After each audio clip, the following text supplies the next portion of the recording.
It's a great day in SimWorld, everybody. Good morning, and welcome to this audio-only edition of SimWorld Today. I'm B-Ron. Alongside me is Siege. Siege, how you doing this morning, my friend? Good to have you. Doing good. I'm on the road, another day, woke up, couldn't get in the studio, get on camera. So, just doing a little audio version, a little on the road. Doing well today. It's beautiful, but I'm doing great today, Bjorn. How about you? I'm doing all right, man. I'm doing all right. I do want before we get started proper, I do want to let everyone know that there will be some minor changes coming to SimWorld today, starting tomorrow. Marsh will be taking over as host of the show. Don't worry though, don't worry. I'll still be around in host and co-host format, so nothing too much is changing. But there is that big change coming that Marsh will be the primary host for SimWorld today, going forward from here on out until other things happen. But with all that business out the way, let's start getting into some fun here, shall we? Because we got to start talking about Justin Fields and the trade that happened over the weekend. He is now a member of the Pittsburgh Steelers. This was for me anyway. It was a head scratcher when I first saw it happen. He'll be coming in the back of Russell Wilson now and all that stuff. But I want to get your thoughts on it first, Siege. Do you think it's a good fit for him? And what were your reactions to it when all first kind of went down? I mean, to be completely honest, especially with Deontay Johnson leaving Pittsburgh, I'm not sure that the Pittsburgh quarterback situation is a great fit for anyone at the moment. Um, it was a little bit of a head scratcher for me too, and I'll start by saying I think I've said this on SimWorld today before.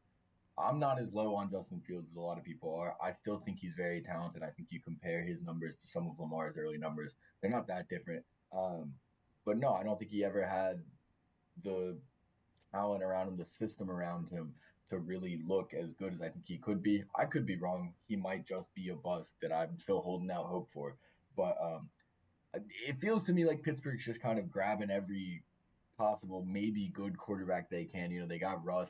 I mean, both of these quarterbacks they got for a really, really low price. I mean, Denver's still paying most of Russell Wilson's salary. Yep. Justin Fields, they gave up a 6 round pick for him. Like, why not take a shot on him for a 6 round pick? If Justin Fields was in this year's draft, I would use a 6 round pick on him for sure. So it's interesting, and I'm not exactly sure what the idea is. I think the kind of common thought here is they're going to let Justin kind of sit behind a veteran quarterback in Russ, which probably would have been good for him to start his career to get Yep. to do that. And maybe learn a little bit. What I think is interesting is that usually is because the veteran knows the system and knows the team. This is a whole different scenario. Right. It's either that or they're going to have them kind of battle it out for that starting spot and just maybe use the competition to elevate their games. I'm not sure. But I'll tell you this, B-Ron, Justin Fields is on my dynasty fantasy football team, and I'm sweating a little bit. I'm sweating a little bit. I understand. I understand. Well, look, like I said, when I first saw it happen, I said, "Why?" It didn't make sense to me. Why they were trading for Justin Fields after they already signed Russell Wilson to this contract. I feel like it's one or the other. But they the other thing I thought of was, like you said, maybe it's a situation of, hey, they want to bring Justin in, have him sit behind Russell, and have him, learn from him, and all that stuff. But like you said, usually the veteran is already there, and they know the system and that kind of stuff. Russell isn't in this situation. Russell is, for unless there's something that I don't know, he's unfamiliar with the Steelers' offense, so he's gonna be learning it right alongside Justin, unless they kind of make things to fit around Russell. That's a different kind of scenario. We don't know, obviously, all of those details right now, but that is a really intriguing situation for Justin Fields to be in now, joining the Steelers. And the Bears, they have that number one overall pick. Um, so you know, I I guess they're going quarterback number one. I would hope so. Yeah, I guess so. Yeah, I think that they kind of have to. But then, I'm assuming they're gonna get that guy that everyone's been talking about, but I don't know. You and never know. yeah, the thing about that though is I feel like uh, if you took a chance on Fields and it didn't work for you, And you're essentially doing the same thing again, hoping it works. If it doesn't work, you're back in the same situation 3 years from now. Yeah, I was on the same page with that one. If I'm in charge of the Bears, I probably would have traded that first pick to get a haul of assets and tried to continue building around Fields, given because he's shown flashes. You know what I mean? He's Yeah, shown flashes. yeah, If you think about them coming out of college, I get that Caleb Williams has this kind of unspoken hype around him, and I call it unspoken for a reason, even though it's very spoken that hype. Because yeah, like you look at the numbers, and I know you can't always go off numbers, B-Run. I know you can't, but you look at numbers, and did he win big games? His college career, especially his last year, very, very similar to Justin Fields. Like very similar.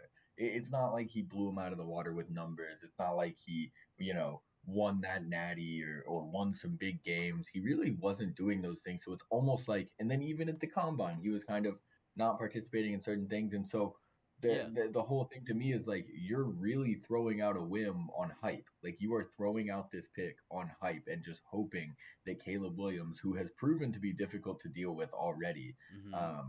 in terms of his demands and what he wants, you're kind of saying, all right, well, we've got the first pick, we got to use it on him.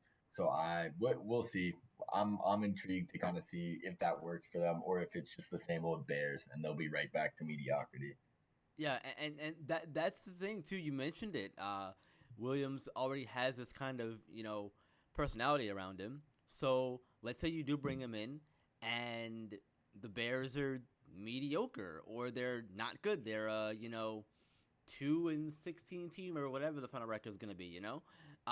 Then what? What happens if Caleb throws a fit or he's not happy in his first season there and if he doesn't want to or what if it's an Eli Manning for the Irv situation where Williams says I want to be drafted by you guys. They draft him anyway and they trade him and they trade him like you know what I mean? Well, There's so much and that's that so could go involved there.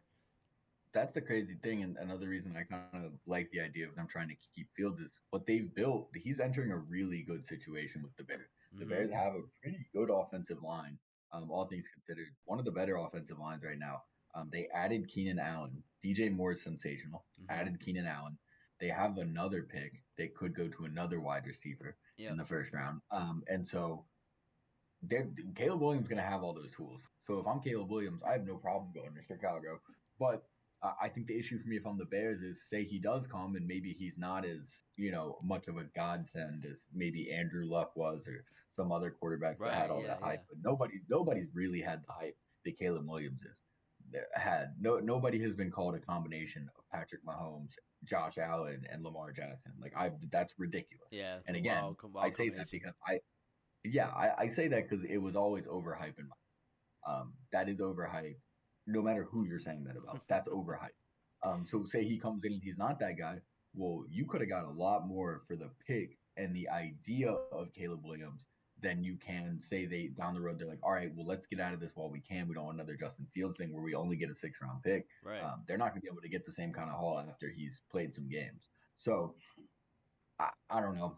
Again, there's a reason I'm not an NFL GM. So what do I know? But it's not what I would have done. Yeah, well, look, we'll see how it all goes, man. It's gonna be an interesting time both in Pittsburgh and Chicago for sure.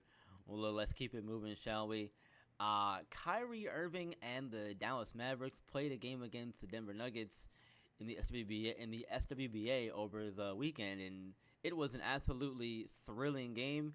Kyrie Irving took a floater with like point 0.5 seconds left over Nikola Jokic, and it went in, and they ended up winning that game 107-105, and that's 5 of their last 6 in a row. Siege. Uh, it seems like the Mavs are getting hot at the right time. Yeah. Yeah, I mean, look, that was a great game. I was actually watching that.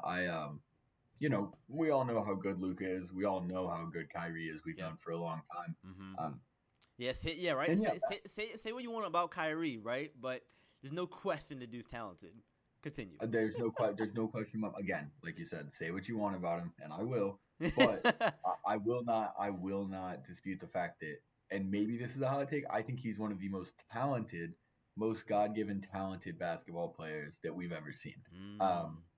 What he can do with the ball. I mean, I think he's the best ball handler we've ever seen. What he can do at the rim with his finishing, He's a great shooter. I mean, again, I'll say it again. He is one of the most talented basketball players I've ever seen in my lifetime. And there's a difference between talent and success, obviously. Yep. There's a difference between talent and how good you actually are.